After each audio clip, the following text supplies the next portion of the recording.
Hi, I'm Ruby Rose. Why did I get into acting? It's a loaded question. I just knew I always wanted to do something creative. My family is all really creative, and I kind of tossed between writing, directing, acting, singing, and sort of anything in the industry. And it's taken me every other avenue to get to be an actor, and I feel very lucky. I started at MTV hosting, then I DJ'd, I had a radio show, a clothing brand, 3 of my own shows, and I couldn't, and I had like literally everything you can imagine, and I couldn't get an acting role. And so I had to come to the States to be able to kind of shed that Ruby Rose brand persona and recreate new characters. So my first my first real acting role was Orange Is the New Black, playing Stella. And I'd been here for 2 years and I couldn't get a manager or an agent or even an audition. And I made a short film that I created and started and wrote, and it was called Break Free. And it went viral and was really, really, really well received. And I guess that's how Gen G and then Jen Houston kind of got familiar with who I was, and then they asked for an audition for Orange, and the rest is history. So my manager, Carol Bodie, who actually produced Girl Interrupted, we were just going through different acting schools and acting teachers, and I wanted to get back into school because I had left acting school to host MTV. And she had recommended Anthony and just said that he, has a different approach to things and something that she thought that I would really get a lot out of. Listening has taught me a lot about breathing.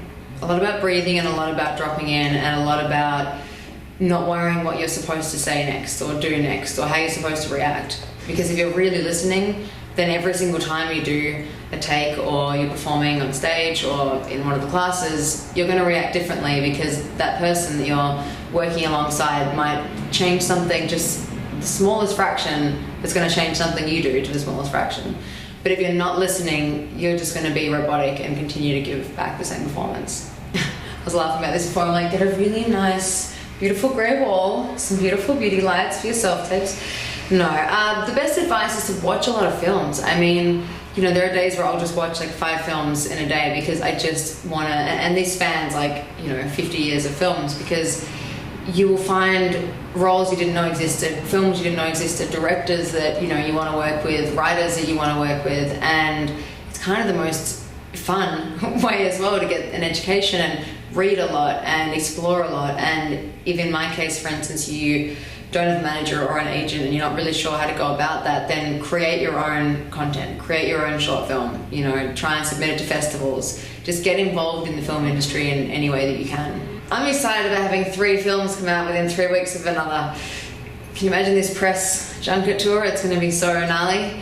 I make sure that I never define myself on whatever the past film was or whatever the past acting role was, because I'm too focused on making sure that everything that I do next is better. And I don't mean the film is better or the director is better, because everyone I've worked with has been amazing and top notch, but that my ability, that my performance is better. So I feel like a lot of actors, anytime I watch something I've done in the past, I kind of cringe, because it's by the time it comes out, you feel like you've grown so much as an actor. So I'm just looking forward to getting bigger and better at what I do.